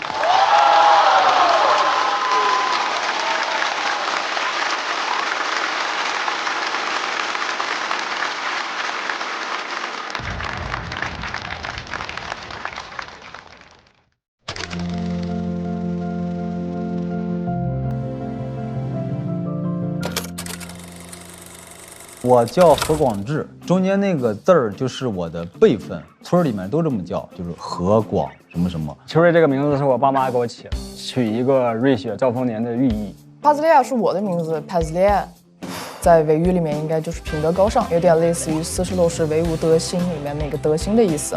这个名字是我妈妈给我取的，她的意思就是小利益、小顺利就可以了。我小的时候我不知道。我就会在我的书本上将我的名字之后后面写一句解释：胜利的小王子。因为当时我们村出了一个全国首富，叫孟若川。我爸朴实的想法就是要有钱，是我爸爸给我取的。他比较喜欢马，他希望我像马一样健壮。那我现在只有一张马脸。第3个是恒，就是希望我持之以恒的读书嘛，所以我就高2辍学了。啊，我爸是觉得冰嘛，化开变成水，滋润万物，说的特别唯美。我姥爷想叫我吕六如，爷爷奶奶、姥姥姥爷、爸爸妈妈都如意，太难听了。我爸紧急给我换了一个这名字。相对好被记住，超级帅气的姜华老师饰演的那个主角叫文浩，哥哥定的名字叫姜文浩。后期发现这个文浩太坏了，哥哥本来是个大坏蛋。是挺行为艺术啊，这个。当时就想着起一个幽默一点的艺名，哈哈操，这样至少你念我名字的时候你会笑一次。我叫 Seven 是因为我的姓氏啊，我姓戚，戚薇的戚 ，Seven 戚。本名就是于东霞，多余的余，东方大侠的东霞，小鱼就谐个音嘛，就小鱼了。大学的时候和我的好朋友嘛，他晚上很喜欢说亲爱的亲爱的，然后我那个朋友是福建人，叫快了之后就变成菜的菜的，最后又变成了菜菜。就是大学的时候还挺喜欢王大锤的，就天天用他那个表情包，然后朋友就给我取了一个王大刀，锤子和刀嘛，一些好东西。艾斯是海贼王里的一个角色，最开始其实是随便起的，但后来发现他跟我有很多相似的地方嘛，我们都特别热爱自由。韩大狗呢是猫和老鼠里面那只狗，他们在中文互联网上叫它韩大狗，而我体型又长得像猫和老鼠里面那只狗，所以就叫韩大狗。我一直也挺喜欢的球星叫贾森基德 ，KIDD。经常有朋友说，你取这个名字是希望你自己能在舞台上童言无忌，是不是？我说啊，对，就是这样，这个名字是我自己脑补的一个小说里面的女主角，因为我小时候很喜欢一些菜粉蝶什么的飞来飞去，我就觉得她们特别自由。小时候看过一部电视剧叫《风云雄霸天下》，它里面有一个影视剧的角色叫步惊云。在少女时代就很想找一个这么帅气又专一又武功高强又能保护自己的一个老公的角色。我现在慢慢觉得，其实你找一个厉害的能保护你的人，还不如自己变成一个厉害的。这个是刚进消防队的时候，有个战友他可能想家，他说我长得像他大爷家二哥，然后他就叫我二哥。刚进队里的时候，谁都不知道自己什么大名，就跟着叫。好多人都说农村可以飞出金凤凰嘛，可能我比较笨一点，我是一只笨大鹅，但是我也有翅膀，飞得远不远不知道，起码可以扑腾2下吧，所以我叫大鹅。我从25岁就被叫伟大爷了。因为我那个时候在电台听我的声音，觉得这个声音感觉像一个40、50岁的大爷。Hello， 大家好，您现在收听到的是刷刷朋友圈，我是你们的老朋友伟大爷。我喜欢这个名字啊。小时候这个名字你平平无奇，你岁数越大，这个名字越显你年轻。随便取的，潦草，就是名字不重要，喜剧者重要是开始。你管我叫徐志胜也可以，如果能拥有他的一切的话，是，反正都徐家。你叫我叫周杰伦也可以，我也觉得可以。这周，我人生的过往也好，未来也好，没有什么见不得人的。我要堂堂正正的做这个事儿。我就想，我做的所有的一切决定都是何广智在做这个事儿。不开玩笑，美团闪购马上就到！感谢快乐不止一点点的下一代购物方式美团闪购冠名播出。番茄是个宝，茄皇错不了。感谢约1颗阳光番茄在里面的茄皇联合赞助播出，让生活更开心。感谢国民白酒老村长特约赞助播出，96倍乳黄金，续航母源自护力。感谢守护宝宝闪耀成长的 A2 紫药 HMO 婴幼儿奶粉赞助播出，找回状态，脉动回来。感谢随时随地帮你 call back 好状态的脉动行业赞助播出。聊天就要吃乐事，分享美味，快乐加倍。感谢片片薄脆，乐事不停的乐事赞助播出。真好笑，真有机。本节目由3方认证真有机的海天有机赞助播出。欢迎大家来到脱口秀和他的朋友第2季第1赛段。本赛段一共有42个晋级名额，目前已经完成了15队的1v1的 PK。节目又开始了，脱口秀的夏天来了。我坐在路边，浑身都是血。妈耶，我好有破碎感哦。我10岁的时候就发现，这个世界烂透了，豪门会没落，穷门永存。本来还想着拿金鸡奖呢，结果就拿了个脱口秀继续奖。有人10万出爱马仕，也有人加50收呼啦门票。哎呀，亏他还是脱口秀演员呢，不离婚就算了，他还要生孩子。千万别生了，真的，生不如死。我死行不行？要不是因为禽流感疫情，养鸡王子不可能在这儿取悦你们这些老百姓。脱口秀改变天了。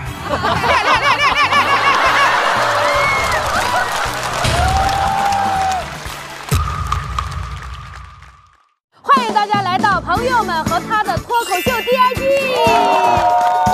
第一次陆小慧是全体女演员的阵容。上桌了耶！所以你们来都是交朋友的是吧？就你来比赛的对吧？赛前唯一愁的是妆造。小丽姐看春春眼神都拉丝了，都。难怪要搞传单。大刀，你不知道你在台上赢的时候，你有一位朋友在关键间已经疯了。非常激动，替你开心。你有没有感觉到女演员们会互相给力量？我看了大刀之后，我就获得了一些力量，真好。接下来我们要做一个游戏，朋友们眼里的标签。我自己吧，1个字：傻、矮、狠、慢、最闷。没有，不对，那姐就没好话了，傻呆木智、愚蠢，这么恨吗？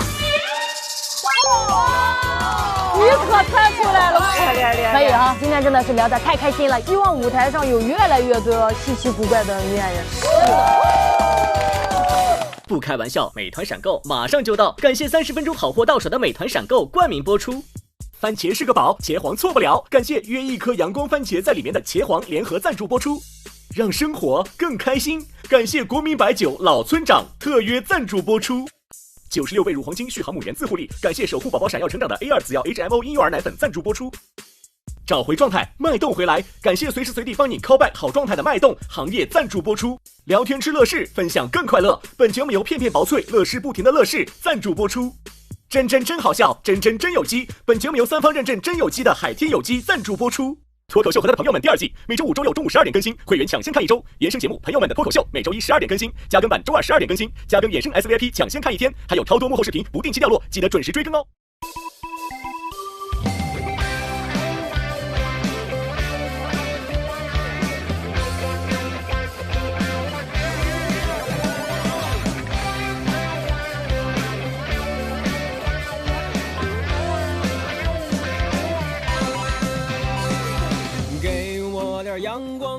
更多节目精彩资讯尽在新浪娱乐微博综艺、新浪综艺。